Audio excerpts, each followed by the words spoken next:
పల్లవి అయితే అవని కిచెన్లో ఉండడం చూసి అవని దగ్గరకు వెళ్ళి, అక్క నువ్వు బావగారు ఏమైనా మళ్ళీ గొడవలు పడుతున్నారా? మీరిద్దరి మధ్య గొడవలు మొదలవుతున్నాయా అని చెప్పి పల్లవి అయితే అవనిని అడుగుతూ ఉంటుంది. అది వినగానే అవని అయితే, మేము గొడవలు పడాలని, మేము దూరంగా ఉండాలనే కదా నువ్వు కోరుకునేది, అదే జరుగుతుంది అని చెప్పి అవని అంటుంది.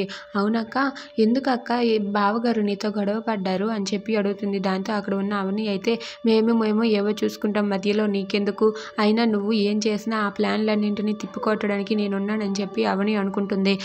ఇంతలో అక్కడ ఉన్న వాళ్ళ అత్తయ్య అలా రావడం చూసి పల్లవి అయితే అవనితో ఇలా అంటూ ఉంటుంది. అయితే ఆస్తి మొత్తం మీ పేరు మీదే రాయించుకుంటావా అక్క అని చెప్పి అంటుంది. ఆ మాటలకు అవని అయితే వాళ్ళ అత్తయ్య ఉన్నారని చూడకుండా ఆ పల్లవిపై ఉన్న కోపంతో ఇలా అంటూ ఉంటుంది. అవును, ఆస్తి మొత్తం నా భర్త పేరు మీదే ఉంటుంది, నా భర్తే ఆస్తికి వారసుడు అని అంటూ ఉంటుంది. అది వినగానే పల్లవి అయితే బిజినెస్లు ఇవన్నీ కూడా మీ పేరు మీదే ఉంటాయా అక్క అని చెప్పి అంటుంది.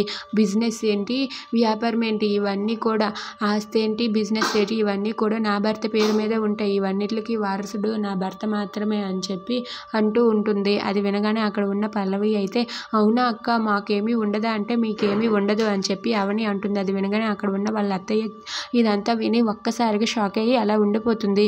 ఇక వాళ్ళ అత్తయ్య అయితే ఏంటి అవని ఇలా మాట్లాడుతుందని అనుకుంటూ ఉంటుంది. Please subscribe our channel.